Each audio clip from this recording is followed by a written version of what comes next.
99% of the people that will use iPads for medical reasons will shut off all the other things that the iPad can do. In this case, they left it all there, and they actually, during the training, showed grandma how to message and how to do email.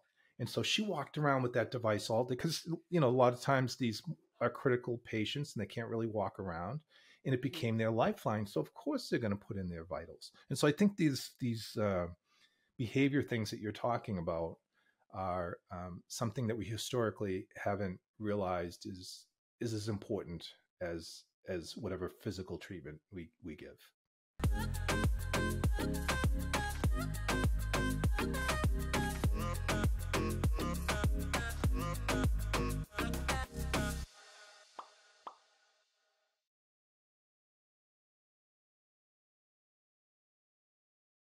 Welcome to the Message Engineer podcast. We are delighted to have with us today James Jordan.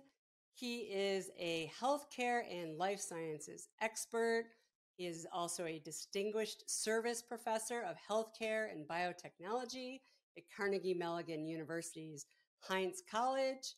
He's a president of StraTactic. He's a national co-chair at the Bio Bootcamp and the founder of healthcaredata.center. He was previously a senior vice president of a $3 billion division of McKesson, the VP of marketing at Johnson & Johnson, and before that held positions at Becton Dickinson, BD, and Boston Scientific. So welcome to the Message Engineer podcast. Thank you for having me. Yeah, thank you. So we like to start with something we call define the word warm-up. And so I'll offer up a couple of words and I look forward to hearing how you define them. So the first word near and dear to my heart is message or messaging. Making the complex simple, I think, would be the challenge of messaging. That would be my definition of that. Great, succinct answer. Marketing. Marketing is demand generation and intimacy with your customer to be able to deliver everything that they need, which is generally more than just the product. That is very, very true. And then one that I know you spent a lot of time thinking about because you have a book about it is commercialization. Well, I break that up between big companies and small companies. So when you write a book, you always end up in a place that you never thought of. And in the spirit of startups, there's a simultaneous equation of balancing the customer, the investor, and whatever would make a liquidity for the investors, which could either be, publicly traded company or a merger and acquisition, which is very different from a big company where you just have the joy actually years later of just focusing on the customer, and the company kind of finds the money and takes care of the other details. Yeah, it is definitely very, very different for kind of big companies versus small companies. So I'm glad you're kind of talking about that difference. And I think one of the things that I wanted to dig a bit more into is messaging. And when you look at the proliferation of AI, right? I mean, you'd have to be living under a rock to not have heard of ChatGPT at this point in time, right? And then there are many, many other AI helpers, if you will, in kind of the marketing messaging space. I'm wondering, as you think about that, what do you think are some of the things that are going to be happening in 2023 and kind of beyond with kind of messaging and the influence of AI? So I can tell you how I'm using it. So when you asked me your 3 definition questions, I had a bit of a panic. And it's because I married a master's in Carnegie Mellon for professional writing and an undergraduate in rhetoric. And when I first started dating my wife, she would say, well, what do you mean by that word? And I realized, we walk through life with these generalities of what we perceive words to be. So I've become trained on looking up words and finding the details. And so when I think the downside of the ChatGPT and the messaging is having vanilla messaging. And I think we see the AI tools that are picking up on that. But I think the future is taking, for those of us who are a little more complex in our messaging. So I'm a very detail oriented person, and I find, I started my career in finance, but I call it a product management mentality. A product manager has to know every single detail of their marketplace and the toggle switches that make it turn. And we just spoke a moment ago, a lot of the attributes that delight customers have nothing to do with the product, right? So it's uncovering that. And so that's my skill. My challenge is always converting that to a simple message. So I have probably saved my wife hours and hours by using ChatGPT and Jasper in helping me simplify the messages. And we were talking about the startups, particularly. A customer message, an investor message, an acquirer message are also very different messages. And so a lot of times where startup companies fail is they get focused on that customer message, and they don't realize that the investor is very interested in making sure the product works and the customer is going to be delighted and buy, but they also want to know that you're going to get a good return and you're going to exit. And the acquirer is very interested in either how you're going to bring them into a new category or how you're going to collapse their value chain or bring them a cost advantage, how they're going to leverage their sales force or get them into a new market. And so I think those messages are really, really important to understand. And I think some of the things that these AI tools are doing is bringing forth to some of our younger startups that might not be quite skilled yet in understanding messages, is saying, hey, what about this message? You're not talking about this message. And so I think in that case, it's very helpful.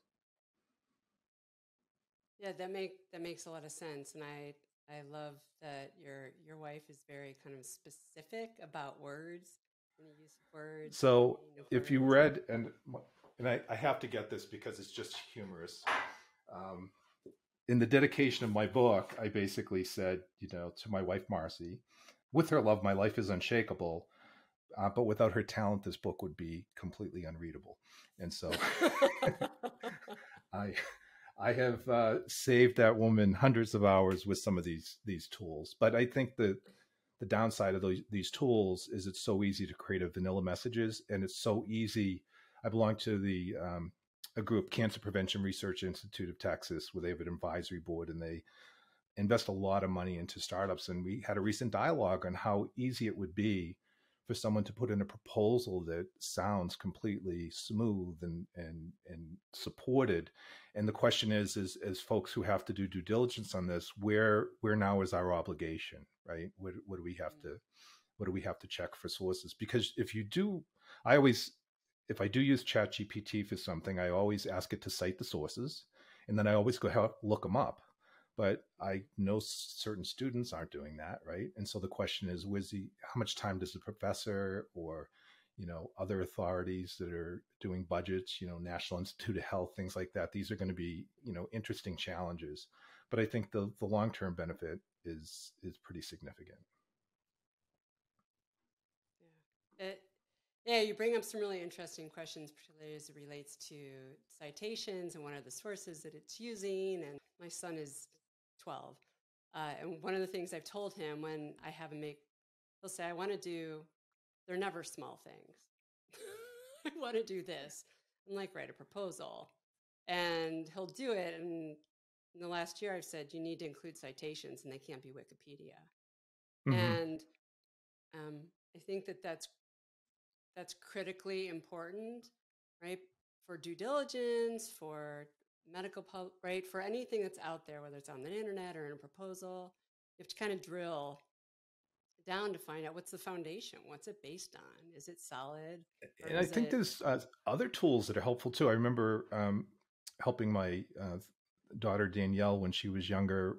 She had to make a brochure for Pittsburgh for school, and so we used I found that she was drilling in on a lot of stuff that she was able to find on the internet. And so we actually ended up making a mind map with all the things that she wanted to say and all the evidence she had to gather. And what that simple tool availed to her is, you're all excited because you're getting a lot of stuff on the internet for this piece, but all this is empty.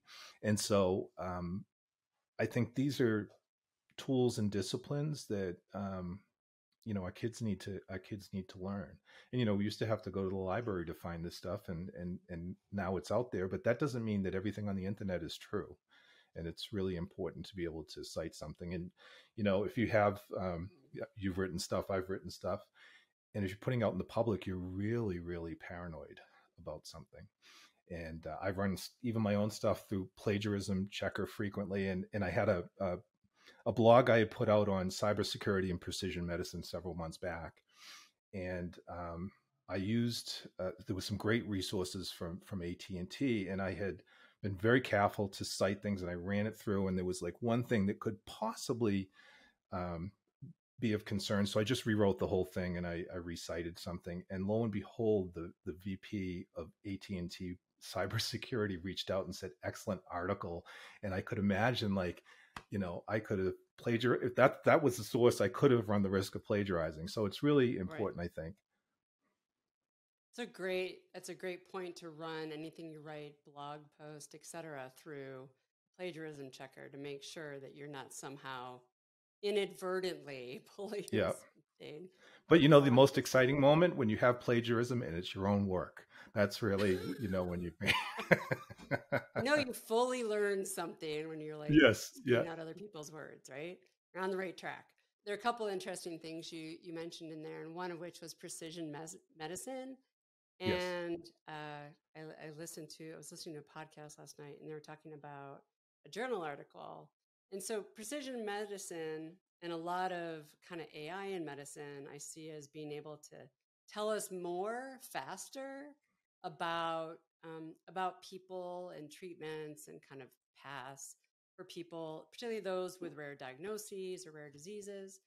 I'm wondering what you see as kind of the best intersection, what the best intersection of AI and precision medicine is, because they were talking about this article where they're trying to take the data on an individual, not the big data set, right? The big learning data set, but the data on an individual. And was that meaningful enough when you're looking at kind of time-bound things like an EKG, where they might have certain things going on, right, that they're a little bit out of bounds, but you're really looking for are they moving off their baseline, right? And is there value in that? And so I'm wondering if you could talk a little bit about precision medicine. Yeah, maybe if I can sort of set up the bigger picture and how precision medicine fits in, because consultants love to change the words to rebrand, right? And so now people are talking about artificial intelligence medicine. And so I was just clarifying that for someone the other day. So the biggest picture is we have digital health, where we're going to try to have a snapshot of all the consumer stuff off your watch, right into your medical records. That would be the goal. And then artificial intelligence medicine would be using artificial intelligence, machine learning, neural networks to avail. If you're a statistician, you talk about the tails of the distribution, right? The little anomalies that happen that you can only get through volume. And so I think what artificial intelligence will do is help us understand that. And so precision medicine and personalized medicine are often frequently used the same, but they're actually kind of close cousins. So I look at precision medicine as what I would call statistical grouping, right? That I'm in this population that probably this is the best treatment. Personalized medicine would be something that would be very specific to your genes. And it's not that we don't have any out there. You might have a gene therapy for sickle cell anemia or something like that that's very specific. But I think when people are talking about precision medicine and artificial intelligence, I often say, that whack-a-mole game that you see at carnivals, you're just sitting there whacking that mole, right? I love that. And what you're doing is you're taking your energy and your focus to beat the mole down, because you don't actually have any systems that give you the statistical behavior of that. And so I think in healthcare, what we're trying to do is replace all that energy and focus to whack those moles and find a way, because our system just doesn't have the resources to do it, find a way to have technology tell us when there's a variance. And one of the companies that I've worked with, and I used to work for a nonprofit venture firm we invested in, is called Ariel Therapeutics, and they focus on pancreatitis. and pancreatitis is, if not treated, can end up in pancreatic cancer. And I think everyone knows how bad that is. And so I could have the gene, or I could have, you know, a psoriasis, and you would go to your primary care physician and he'd say, hey, slap some cream on it, right? But for me, that might mean that there's some milestone that's happening and there's some intervention that can happen. And so I would, the system would allow a primary care physician who's probably managing, you know, 2 to 5,000 patients with all sorts of different diseases to say, okay, this person came in, you took an inventory of their status, and there was something in the status that is unique for their state and maybe not yours. And I think that's the value of where we're going. And they take that information, if they can plug it into a closed loop system. So we'll talk about closed and open systems in a second. Is that if I collect that data, the company that has proposed these algorithms have said, you know, here's part 1, 2, 3, 4, 5, 6, 7 interventions that we can anticipate. But over time, as they collect real life data, they can find out that there's a 1.5 and a 2.3. Now, where I think, you know, like IBM Watson said it could solve things like this. You need physicians and scientists to go in, because all the system can tell you is there's a point here at 1.5 that, you know, people are coalescing around. It can't tell you what that is, what it means, or what to do about it. It's just telling you that it's there, right? And so this company could take that information and go back and deploy those models. And I think it's particularly helpful in rural medicine. You know, we're starting to have our big cities have centers of excellence. We have physician shortages. And so there's more patients than there are, you know, doctors in these rural settings. And it's important to be able to, you know, get as much knowledge and help to them as can possibly be had. Now, my closed loop comment was this company decided to go after pancreatitis because it was a discrete database. It was closed, and it was a disease that had structure to it. The databases had structure to it. So that's where we are right now. We're going into, you know, the imaging systems in hospitals. We're going into these little places, and so these bigger visions, we're far from it, and it's simply because we don't have the data structures that are standardized across our hospitals, and we also don't have them standardized across, you know, consumer to, you know, retail. And I think there's, I don't know if you're familiar with the International Classification of Diseases, but if you're, just for Yeah, your audience, the very. United Nations came up with a structure, right, that said we want to track mortality and morbidity, and Mhm. and they they they gave it to the World Health Organization to manage. And the most recent version of that is 11 that was recently approved. And there's a company called, or nonprofit called SNOMED, that tries to standardize medical technology. And so the ICD mortality morbidity came together with the clinical terminology, and they put it together in a structure that's designed for digitization. Now, the U.S. hasn't quite committed to when it's going to do it. So let's Yeah, we're say, on you we're know, in on the next 10. several years. Yeah. Yeah, we're on But ICD-10. when that's in, the things that we're talking about will be able to be had. And we can see that companies are starting, like Amazon. Um, when standardization can happen, they can start bringing their talent to bear. And, you know, Amazon, I wrote a blog on Amazon particularly, and comparing it to Oracle. And, you know, Amazon had 25 years of successes and failures, and figured out that they just can't take their business model and jam it into healthcare. And, you know, we all know what happened with Oracle and the Veterans Administration. Now, fortunately, they have time to recover. But when we can standardize these bigger companies, because in healthcare we think we're big, but the fact is that if Amazon and Oracle could, in windows of healthcare happen, there's all sorts of efficiencies and interconnectivity that can happen. I'm a big fan of Amazon. It's fascinating to watch what's happening on the kind of, whether you call it consumerization or retailization, or Amazon's announcement, I think it was last week, maybe it was this week, of One Medical, their announcement a couple weeks ago of $5 a month for the 150 odd generic prescriptions, like all in, Hmm. $5 Yes. flat fee, no Yep. insurance needed, delivered to your doorstep. And they have such power on the logistics side. And we know they're really interested in home, right? There's this like moving hospital to home or moving, yeah, something like that. It's a kind of a lobby group. And Mm-hmm. Amazon and Walmart and CVS and all the like folks you would expect to be a part of that, Amwell are part of that.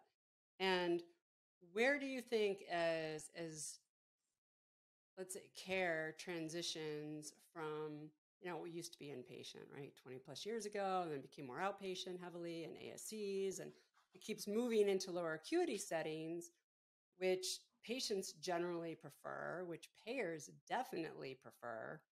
um, and there's such a trove of potentially meaningful data that has yet to be really well understood, or used, in any kind of meaningful, kind of broader way. Where what do you see as you kind of like look forward and you see like Amazon getting into health and the CVSs and the Walmarts and the Amwells and telehealth and AI and this whole home piece that's coming to bear? I mean, how do you think Yes. about that? How do you extract data from that? Where do you think that's headed? So it's interesting because I think culturally we're doing, in the past 100 years, a complete 360. If you look at the history of physicians in the U.S. and where hospitals were really formed, is hospitals were the place where family members went when their own family couldn't take care of them anymore, and that was sort of the historical basis of it. And as a result of that, hospitals saw physicians as sales reps in the old days and would do a lot to get them to come to their facilities and practice because they drew in, drew in the patients. But a lot of this was done at home. I mean, my grandmother lived with us when I was a kid, and Dr. Wally still came to the house when my grandmother was in her 80s and would check up on her. Now, that's not terribly long ago. And so I think that um, we're going to start asking ourselves, when healthcare reform first started, there was a number that said 68% of the actionable health data is outside of the hospital system. Mm-hmm. And that's exactly the point I think you're making, right? And so the question is, how can we use technology to intervene and get people to, sort of change their behaviors at home or have other family members manage them? So what I see is COVID actually unlocked some of the codes that insurers were inhibiting from this progress to be made, such as telemedicine. And I actually sat on a board of directors with an insurance company executive who said, when COVID's over, these codes are gone. And I said, they're never gone. You've opened up, Pandora's box. Um, Patients no longer, will tolerate being queued around an office and going there for an hour. They've used to waiting in their car, getting call, coming right in. I think, locally here in town, in the spirit of this rural medicine and centers of excellence, University of Pittsburgh Cancer Center is very renowned. And there is a wonderful story about a year ago in the paper here where they had sort of made call it a telemedicine hub. So their cancer patients needed to have certain tests done through nurses. So it's not something like we could just do it like you and I. And so this gentleman told a story. He's 82 years old. His wife's the same age. And it would take him 2.5 hours to get to town to get their, follow-up treatments. And these weren't their major treatments. These were just follow-up treatments. And they were like physically exhausted because they came in, they waited, and then they 2.5 hour back. Sometimes they stayed overnight. And it was actually taking a toll on his recovery. It was actually causing him exhaustion. And they set up the center where he could just go to, and it was basically a box with the equipment that UPMC Cancer Center needed them to do, and there's a nurse in there, and they do their thing, and they went home in 20 minutes, and so I think the cat's out of the bag, and as these consumer companies come in, I think we're going to have this. My wife and I were talking about this. If we would call customers, and I think we sort of settled on the word client. Because the client is someone you're intimate with, the customer is someone you sell to, I think was my wife's perspective on it. But I think that, patients we're told what to do. And I think clients, it's sort of a relationship, right? It's a give and take, and I think that's where we're going. I also think the government, there's a PACE program for elder care where a organization can take sort of an accountable care view of elderly people and take the money and have them at home and maybe have them come into an adult daycare kind of center, for lack of a better word, where they get checkups and there's social engagements and they go home at night. And so I think these things are going to continue to expand and go, and I think we're going to have technologies that can support them. So there's companies that have the ability to attach, I think it's the pressure pad under the bed, um, something on the oven or stove to see when it's turned on and off, water running in the house, so water going out like toilets and water coming in. And through it, they can create algorithms how mom and dad are doing. And if you create these sort of mom or dad algorithms of when they generally move around, and if they're not, I can get notified on my phone that mom hasn't done what she was supposed to do today, maybe I want to check in. And so that's a way of putting the surveillance, using technology to put the surveillance back out onto the family members. And I think these are the kinds of things we're going to continue to see. Yeah, absolutely. And it helps connect us in that kind of surveillance, helps connect us in different ways that hopefully work for everyone. I think what was really interesting, and I love words, big fan of words, was the only time we were allowed as children to leave the dinner table was to look a word up in the dictionary. It's the only time until we were excused. So it started early. The power of words. So you use the term client, and so a lot of people moved from the concept of patients, right, which sets up this odd hierarchy of things and people, to healthcare consumer, right, which still doesn't get to that consumers, we're buying things or spending money on things. Customer, like you said, is more we're being sold to, like somebody has an opportunity to make $1. And yes, the client, I love that idea of clients. We're like healthcare clients, right? So how well can you take care of me? How well can you take care of my family? How can you, right? I think that's a really elevated way to think about people formerly known as patients. And I think there's profit in that mentality. I mean, they say the average lifetime value of a patient to a health system can be as much as $1 million. The challenge that you have in one of the studies that I saw is that I could be with you for 25, 30 years, and then I have my heart attack and I go to the other hospital. And so clients have an intimacy, and they don't leave, they stay. And so I think that's something that healthcare institutions are going to think about. I have an old story. I was with Boston Scientific at the time, and one of the great comforts of working for a J&J or a Boston Scientific is, they sell everywhere. And so their human resource departments do a great referral network if you have a family crisis kind of situation. And it's comforting because when you have a disease, even though we're sort of pretty knowledgeable compared to most people, lung cancer or something like that, you just can't find the information, fast enough. So my aunt needed a valve replacement, and she was at a little hospital where she was the equivalent of the elderly Candy Striper in Methuen, Massachusetts. And I think the hospital is called Holy Family, and she needed valve replacement. And so we hooked her up with the best valve guy in Boston, and she would not go. She wanted to have it done in this little hospital. And to her, the procedure was, if you take a piece of a pie, the procedure itself, whereas my perspective would have been, it was like 99% of the pie. In her perspective, it was only 10% of the pie. It was that she knew people, she was comfortable, the parking was easy, these other kinds of things. And we see this in Pittsburgh. I grew up in Boston, but I've been in Pittsburgh for 15 years. And the locals here will joke about, people that won't come over the bridge. And so there's these minute clinics and medi centers and stuff like that that have started to become um, the primary care for a lot of these folks. And I think you had a physician a few weeks ago that was talking about some of these things on one of your podcasts. I forget his name, but he was talking about the changing of who's controlling these patients, right?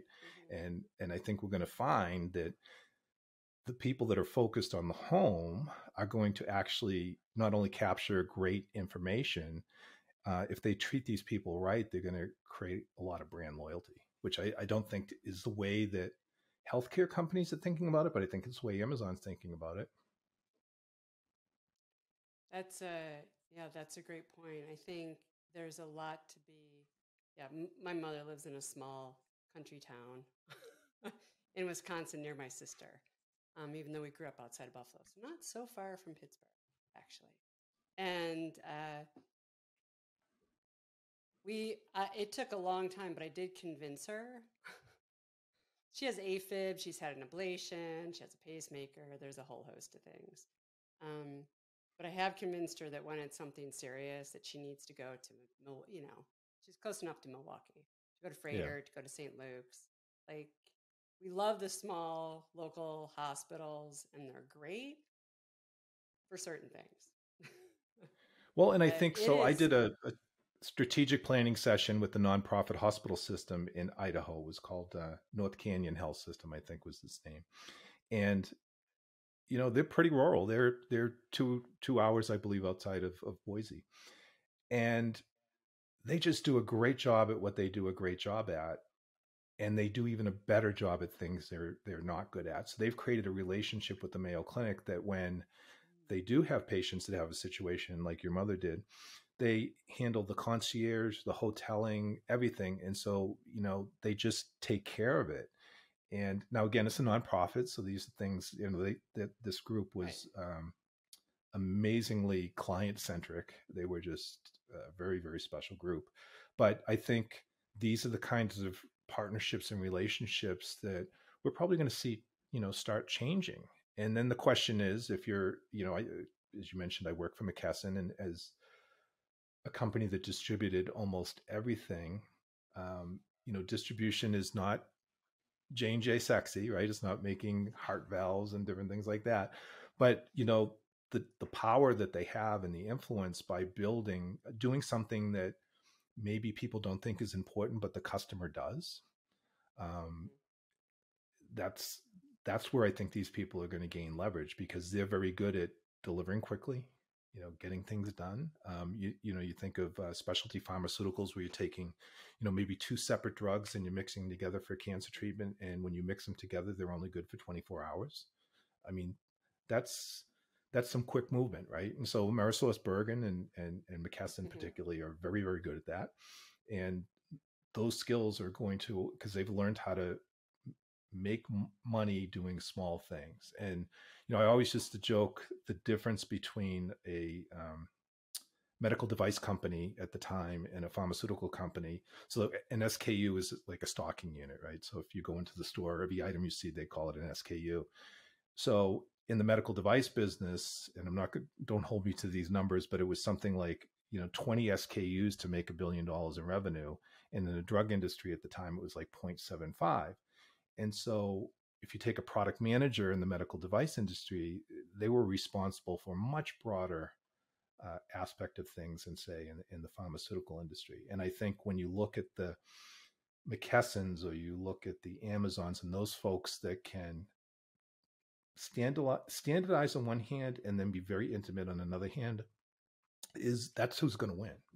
I find that whole space is fascinating. So taking kind of, what you're talking about with healthcare becoming clients of, let's say, healthcare systems, or for example, and then really pulling that through to the kind of high expectations we've all come to have around delivery and service, and applying that to healthcare.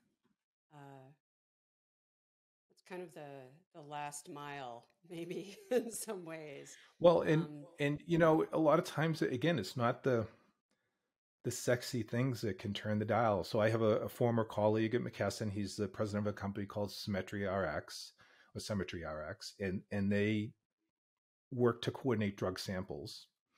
And so their approach is making sure, and it certainly helped during COVID, that people can get delivered. The doctor's office can make sure that they get a prescription to their house where they can try something. And then if it's working, it's automatically organized for the retail person. And the long story short of their data, and they're still a young company, but the results of outcomes, the people sticking to their meds, because during that first 2 to 3 weeks, they were being treated very specially. And a new habit takes a while to get going. And so it's not something that, like I said, is not, intuitive surgical robotics in any sense of the imagination. But in terms of making outcomes, it is an intuitive surgical robotics. I think that's such a great example, because, I mean, I'm sure you've seen 10 times what I've seen as far as people trying to solve drug compliance, right, and pharmaceutical compliance. And it's always like some new bin or some new thing that spits out the pills, or some kind of organizer, or some kind of, right, as opposed to, hey, we're human beings and it's hard to form new habits, and help us form that behavior, habit, I think.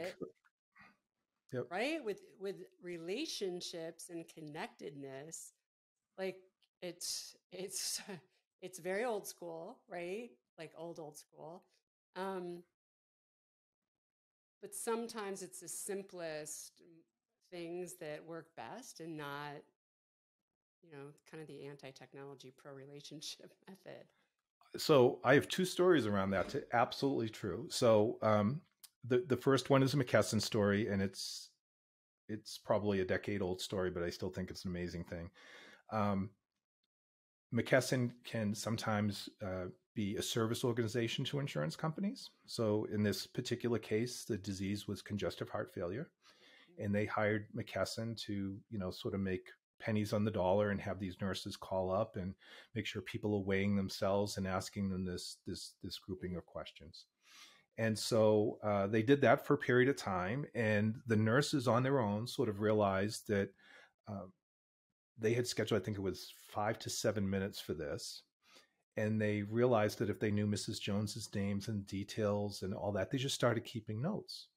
And so they were having some really good results. And McKesson has some of the biggest, number of pharmaceutical pharmacists working for them. So they asked the pharmacists and the statisticians to come in. They're like, whoa, like the disease state for congestive heart failure can go from 64,000 to $250,000 per year for a patient, right? So now that we know how we're controlling it, and we're in a tight standard deviation, maybe we change from a service company and we go to the insurers and say, how about if I take this disease off your hand for this price? And if you're the insurer who has this huge variability, you're like, yeah, I'll do that in 2 minutes.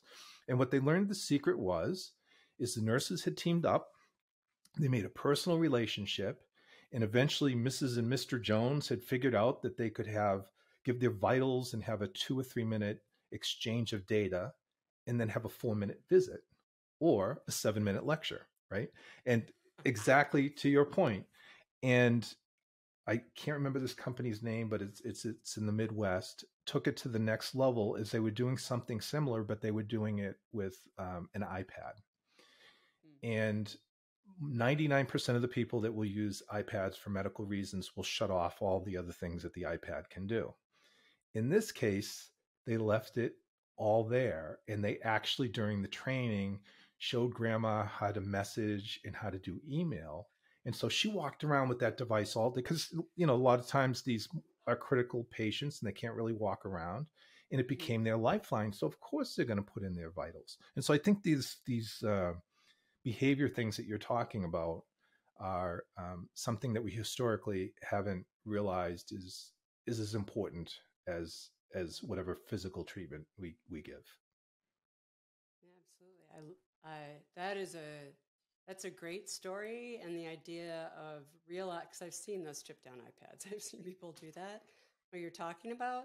But if you want Mrs. Jones using the iPad and you can show her how to actually talk to her grandchildren who'll never pick up her phone call, right? Yes. And how to Right. see her grandkids' pictures and, right, maybe watch her favorite movie, Oh, yeah. then all of a sudden they're using it a lot more. It becomes an essential piece of what they're doing. And that's how we got our. And they're socialized too again, as opposed to being lonely. And, we had a couple across the street from us in their 90s, and they've been together, World War II kind of couple. And uh, she had passed, and he was living in this house by himself, and his children taught him to use technology to stay connected. Because I think the other thing that's changed from maybe our parents' generation is a lot of us aren't living near where grandma and grandpa were. So I remember, big Irish Catholic family, 40 cousins, 9 children on my dad's side. And, we would go to my grandmother's house and eat and destroy it every single Sunday. And so when she went into the nursing home, I remember the nursing home people saying, "Oh, she's one person we'll never abuse because you guys are like an army. You're in here every single day." And I have my own podcast that we were talking about, and I was talking about this issue to the executive director of this nursing home chain, and they were saying, one of the challenges is families are away now, and so they are figuring out ways, how do you stay and communicate, and how do you have the patients communicate with their family members, because emotionally it's really important. Yeah, definitely. I bought my mom an iPhone probably 12 years ago. She's 91 now. And she was like, "Oh, I'm going to need a manual. You're going to need to show me how to use, you're going to need to write it down." And I'm like, "You can't break it unless you drop it in the bathtub. Like, you can't break it. Like, press all the buttons, see what happens." But she loved it for texting. We couldn't make it over the email hill. That wasn't Yeah. happening. I tried 7 Yeah. different ways. But texting made sense because she can see the other thing and then she can see what she writes. And it's the way that she keeps in touch with everyone. It's the way we hear what's Well, and going I think on. in terms of healthcare and texting too. So, I have 4 daughters, and so, they don't always tell dad how they're feeling, right? Shocking. But it's amazing when they're texting me what they tell me that they would never tell me in person. And so I was talking to a physician recently, and I was talking about this story, and he says, well, one of the things that we find about our online hubs and our messaging is people are more inclined to explain issues that they have than if they were in person. And I think about a situation that I witnessed at Johnson and Johnson. We were doing it wasn't my division. It was more of a urinary product for men, prostate issues, that were having prostate issues. And so they had these 20 men in a room, and they're trying to do this, survey, asking them questions about their health, and everyone's great. But one gentleman came with his wife. And so she's looking around, and we're behind the glass, and you could see her looking around. And she said, "So none of you are having this issue?" And then the husband sort of went like this, like, "I'm embarrassed I had the issue." And then everyone else in the room started talking about it. So I think that sometimes, these messaging apps allow people to talk about things that they wouldn't necessarily say in person. And I think this data, I mean, we've done all sorts of studies. Heinz College partners with, the local hospital systems here on big data all the time, because we have some of the, the most amazing data scientists in the world. And the one thing that comes back time and time again is what people do and what they say they do are completely opposite. So I think we need these systems, because a lot of times our care providers are, trying to figure out things about what people say they do versus what they're really doing. Yes. And that it's interesting, yeah, what they actually do versus what they say they do, right? Which can lead down the completely different path Sure. and Yeah. develop things nobody needs. And that kind of reticence to share really private information, particularly in older generations, right? Much more private from that standpoint, I think I think that's really critical. And they're used to. Well, and I don't know if it's There's a lot of private. I think, writing. like, my dad didn't want to bother anybody. Doctor would say, I'm doing great. And you go with them like, great, he's, got these 10 things going on. And I think he's just, yeah, but the doctor's busy. It's like, well, no, he's here to help you. Right. But I also think this is an interesting issue for the younger generation too, because Mm-hmm. they're recognizing the permanency of this information. So I had a friend who had an anxiety attack several years ago, and he got cath just to be careful because the doctor was a friend, and he didn't doctor didn't want to put it in his medical record because he said, someone's going to say you've got heart disease, and this was a young man at the time, and he was going through some stressful divorce situation and custody things with his children, and he said, I don't want someone looking at your medical record on employment and saying, you can't be a plant manager because it's a big pressure job. And Mm-hmm. so I think, the younger generation is also a little concerned about privacy. Whereas, I think if you're over 50, you're probably thinking by the time, that permanent record comes, you're retired and it's not, so what? But I think, if I'm 20, 30, 40 years old, I'm worrying about maybe some prejudice that could happen to me. And I think this is where the privacy, the cybersecurity, and the ethical considerations and discussions have to come in. Where do I need this? How do I need this information to do something that's actionable and helpful? And when can this information be hurtful? So I think we're going to have this whole privacy conversation because maybe my employer shouldn't have that information, but if they're paying for the health plan, they're buying it, right? So I mean, it's a real interesting conundrum. Yeah, I think that yeah that becomes challenging for a whole host of different reasons, right? Mm-hmm. And Yeah. and privacy and cybersecurity, and there's a lot going on, and FDA has some new guidance out, new-ish for the FDA at least, and guidance out on those things as well. And I think um, that I've heard a lot of at the Medtech conference in the fall. There's a lot of talk about cybersecurity and privacy, and this idea of consent kind of came Mm-hmm. up, right? And we know what informed consent is, and we know what it means. And everyone, anytime you're having a procedure done, you're basically saying anything could happen, including death. You have to sign it off. But this idea of consent to the use of your information, consent to where it's used, how it's used, when it's used.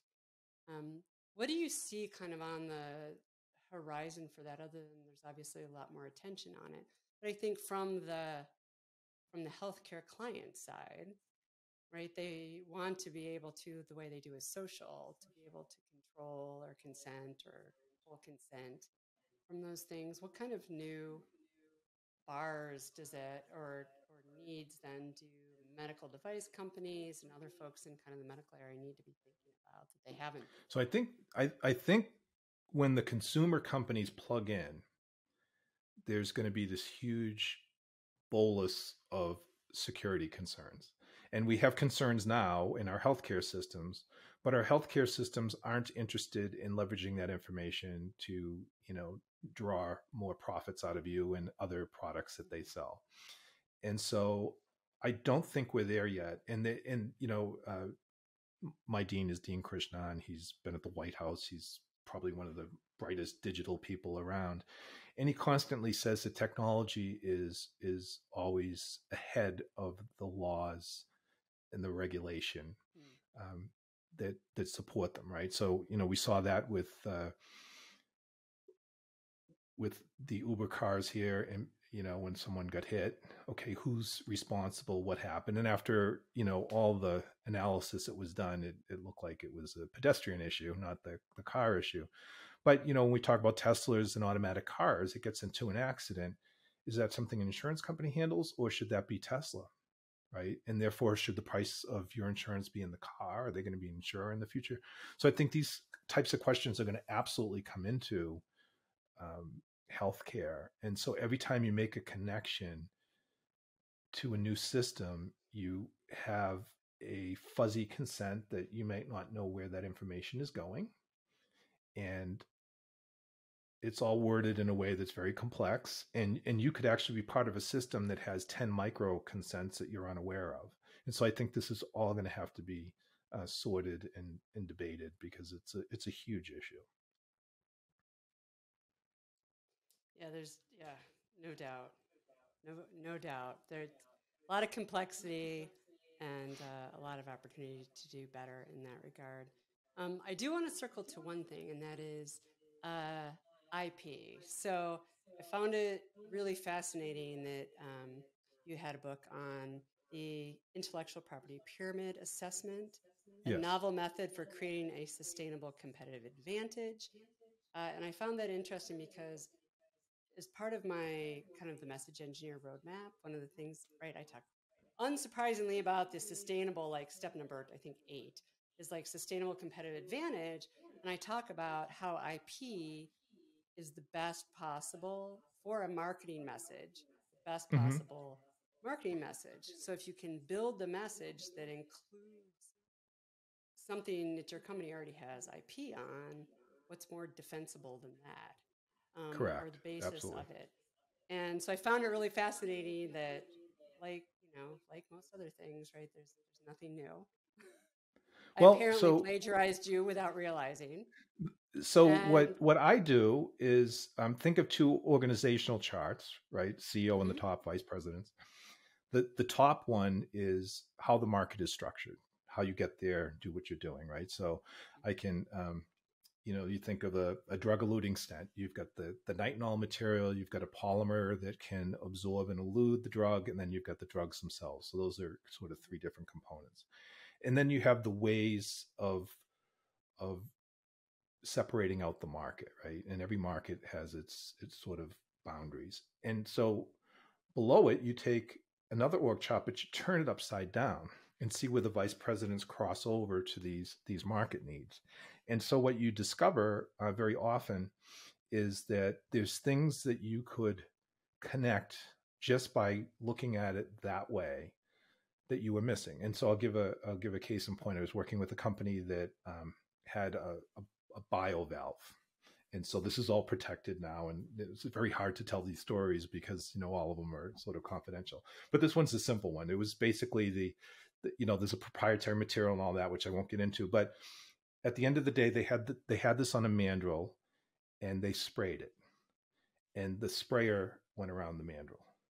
And so you're working through this whole thing with them, and you start saying, but what if I sort of stabilized the sprayer and moved the mandrel?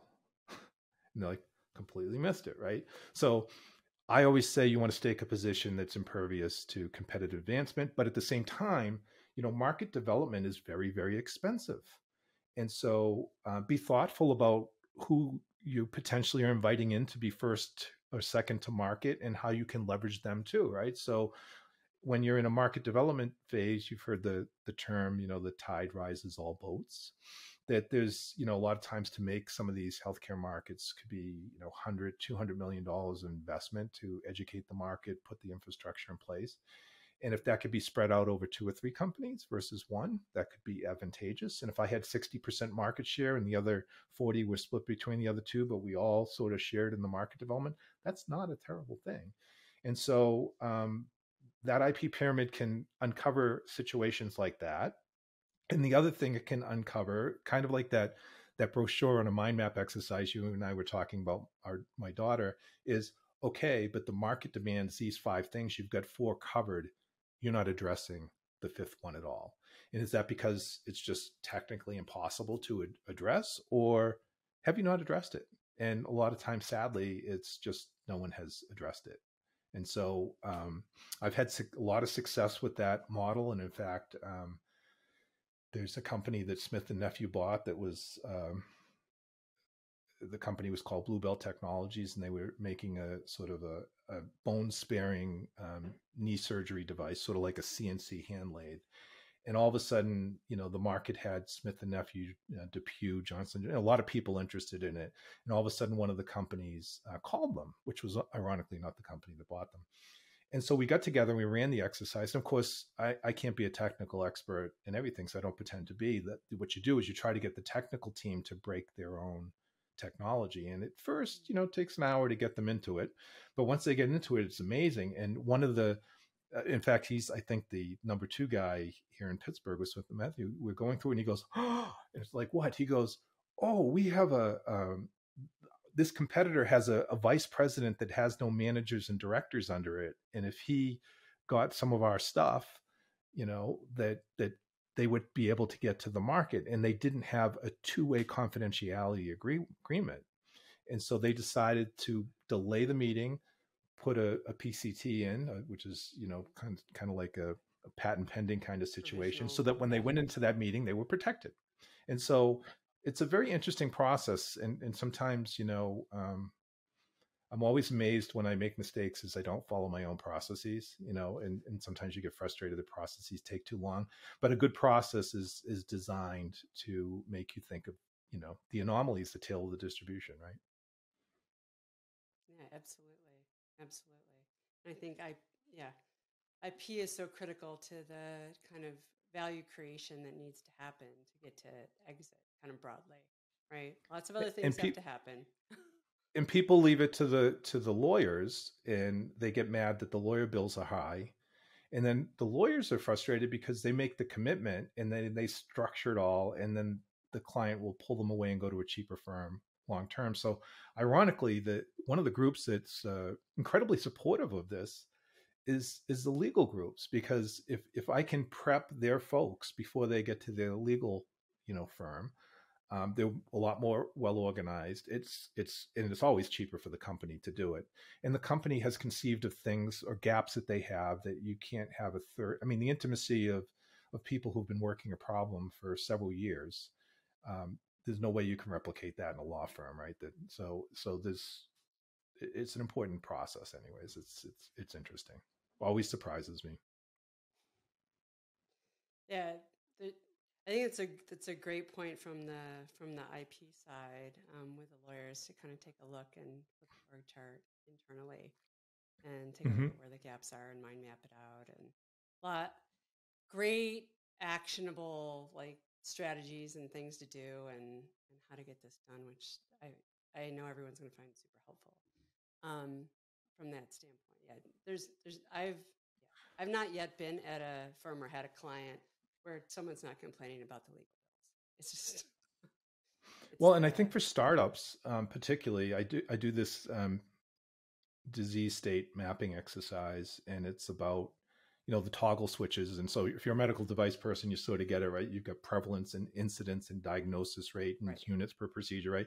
And at the end of the day, these are the things that switch the market. And so in an early market, do you want to fight a competitor, or do you want to get more people diagnosed? And so I think in the early days of carotid stenting, which is something I can go to a mall and I can scan someone's neck and determine if they have plaque in it. And so one could say, hey, you're getting customers, but you know what? If that plaque lets loose, the cost to the person, the cost to the healthcare system is huge. So it's a win-win for everybody. So should I be fighting someone else, or should we be kind of making sure that no one has plaque in their carotids, right? And save the battle for later on. And I think expand the market. Yeah. So what I try to get companies to understand is, what is it you're doing here? Do you think for a moment that you're going to take on, J&J directly? You have to figure out a way to do it. And recently, in the past few years, I've gone off on my own, and I've bought the software SEMrush. I don't know if you're familiar with it. It's an SEO software. Yes. So, I'm embarrassed to say, as a former VP of marketing, I've never really appreciated this software. So, you think of SEO as I build my digital property, and then I get my SEO words, which are the little worm in the hook, and you put them in the water and you go get what you're going to get. But SEMrush gives you the market data. And so one of the things they tell you is, how much will it cost you to get that word? Right. So you can get these other words for pennies on the dollar, but you're going to spend $10 a person to get this other word that, say J&J has. And it's a silly analogy, but it's that sort of vigor doesn't happen a lot of times in startup companies or leaders. They're focused on the customer, and they're not focused on, well, how am I different? How am I differentiated? Why would an investor, to your point about messaging, want to, invest in me? And more importantly, why would J&J want to buy me later? They don't want to buy me for a product they already have or a market they're already in, right? That's not, why would they pay more? They're interested in doing things that give them into new categories or collapse the value chain or give them leverage on the assets they already have. And so when you can give that model, we were running an incubator, when you can give that model to people in an accelerator incubator format and get them to really spend time thinking about it, it can just save all sorts of downstream issues. Yeah, I think that's a great way to show people kind of quantitatively, just using something like SEMrush, as to how you need to go about it differently. And I think Mm-hmm. that's one of the things that I know I find really fascinating about startups is that oftentimes what needs to happen there is thinking about you need to come up with some flanking strategy. You'll never have the number of people, the number of dollars, that all the other things that the $1 billion global behemoths have ever. So, and Yeah. that's not the goal, Yeah. right? That's not the goal at all. So we can't compete the same way and win. So we have to kind of rethink about how we're doing it. And I love your analogy about kind of, hey, if we went and diagnosed more people, then more people get help, as opposed to saying, how are we going to compete against a specific competitor? Because trying to direct, you're not going to win. You try to directly compete against a Medtronic or J&J or a McKesson. I mean, And even big and companies don't understand sometimes when they're doing that. I was trying to figure out how to tell the story without giving away. It was a cancer ablation technology, and all the companies in there were big companies, and most of the companies that were in there were focused on technology, on how much heat is being delivered and all this. And the company that's a market share leader creates a round wound, a round ablation, and everyone else has sort of a football shape ablation. And they have convinced the community that that is the better way to go. And in the emotional, when a physician ablates cancer and they see that beautiful circle, they're like, I got it all.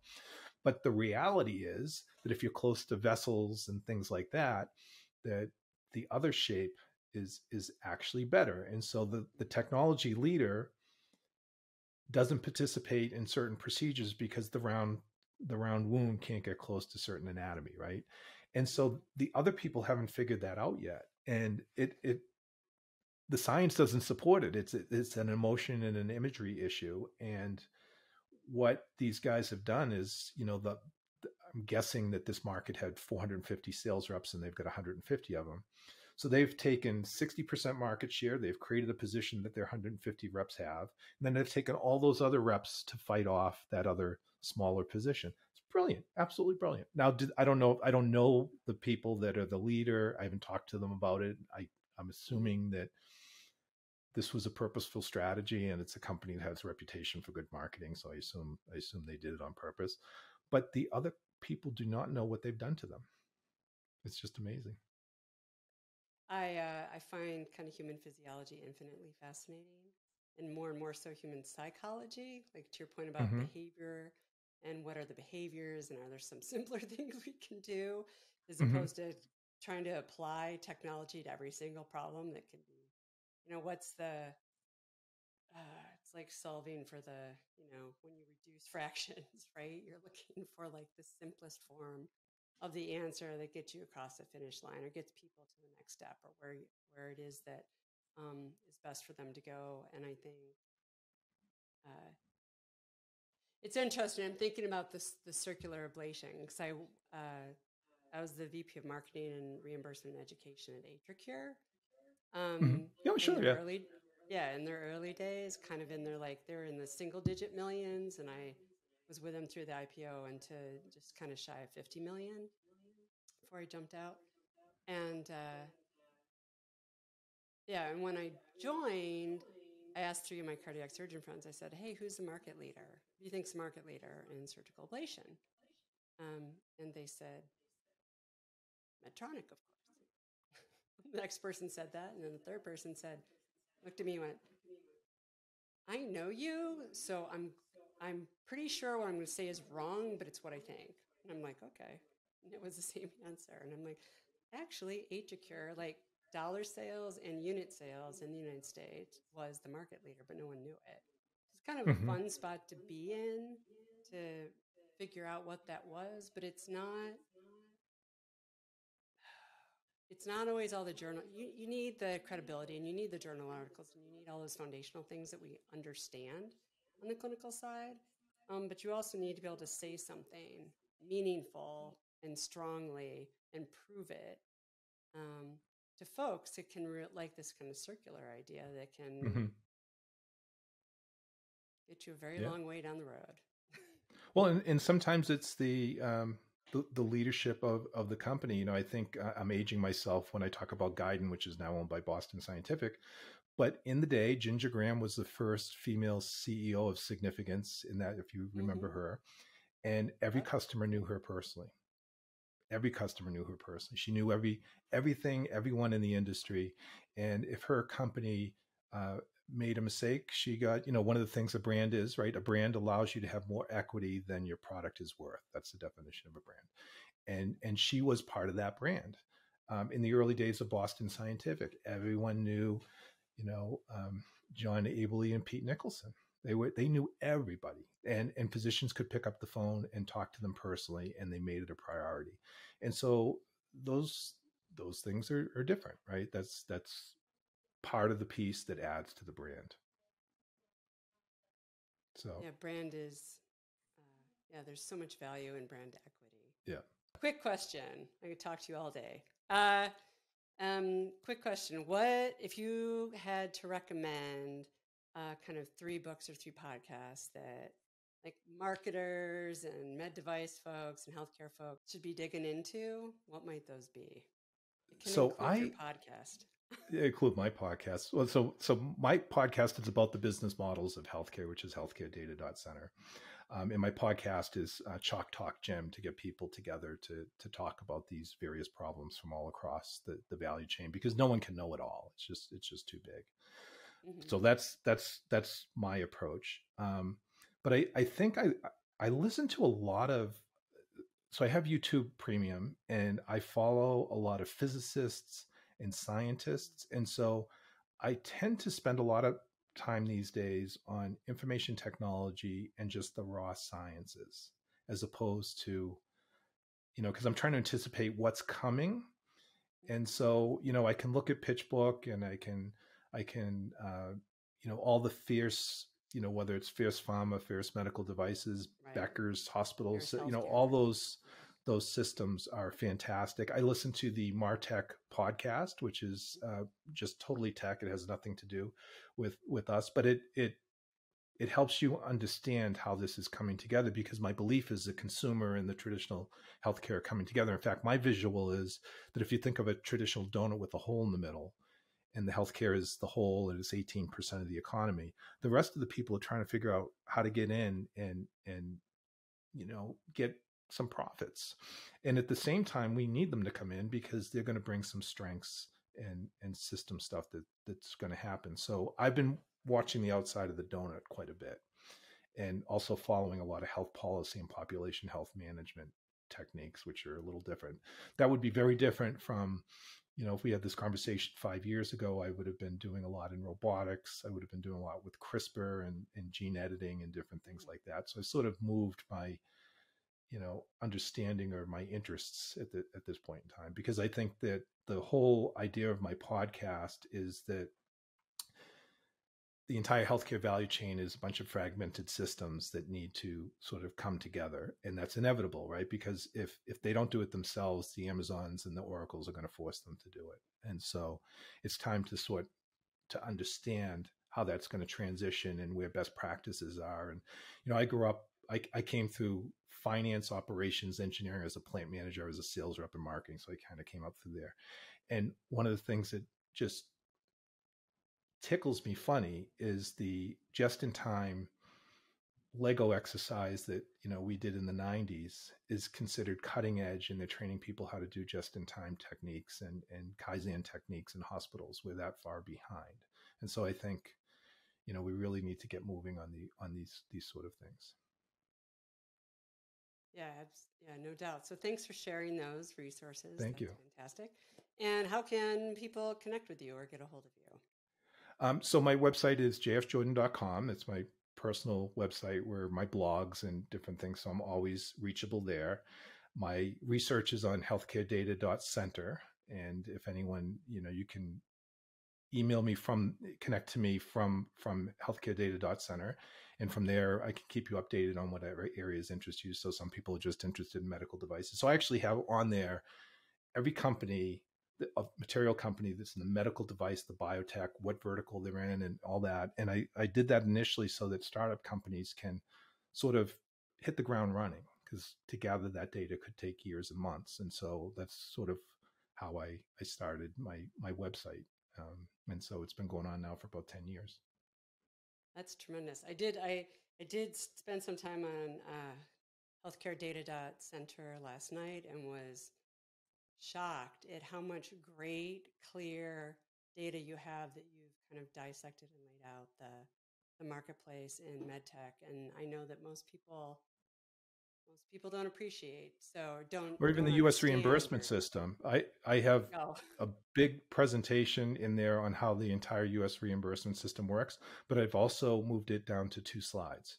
So, when a startup company, a lot of times these startup companies are by people that don't have reimbursement experience. So how does it work? How does it connect? What do I have to pay attention to? You could make a lot of mistakes. And so I have it up there. And I started teaching a course called Health Systems, which was given to me because at the time no one else was around to teach it. And I realized that when I looked at the history of it, that we were giving the course to either public policy or hospital administration people. And they, what do they say? If you're a hammer, the world looks like a nail. And I realized what we're trying to do is teach these students the business models of the entire healthcare system. And so I also had, at the time, I was a senior program director of 2 of their master's programs. And so I had a healthcare committee that would set the curriculum. And these were the most brilliant people in the world, but they were brilliant in their piece of it, whether it's information, economics, whatever it was. And so I needed to pull together a common vision to capture all their brilliance. And so I just started it internally as a Google Sites, and then Google Sites said they were going to go down. And I decided to make healthcaredata.center for my faculty to use, for my students to use, and then the local startups in Pittsburgh. When I was the CEO of a nonprofit venture firm here, they needed data. And, I had someone said to me, Jim, every time I come to you, you have the data I need. Why don't you put it out there? And so I used it as sort of my Wikipedia kind of thing. And I actually have 2 full-time people that work with me keeping it up. And it's actually a lot of work. Yeah. Yes. I've had websites launched and run, and it's quite a bit of work to do it well. So yes. Yeah, I applaud you on that. It's an amazing resource. So any closing comments? Anything I didn't ask you that you were hoping I would have asked? No, it was perfect. Thank you very much. I appreciate all that you do. Yeah, well, thank you so much for joining us today. And that's it for the Message Engineer podcast. And subscribe, and all that good stuff. And we'll see you next time. Thank you. So much. Take care.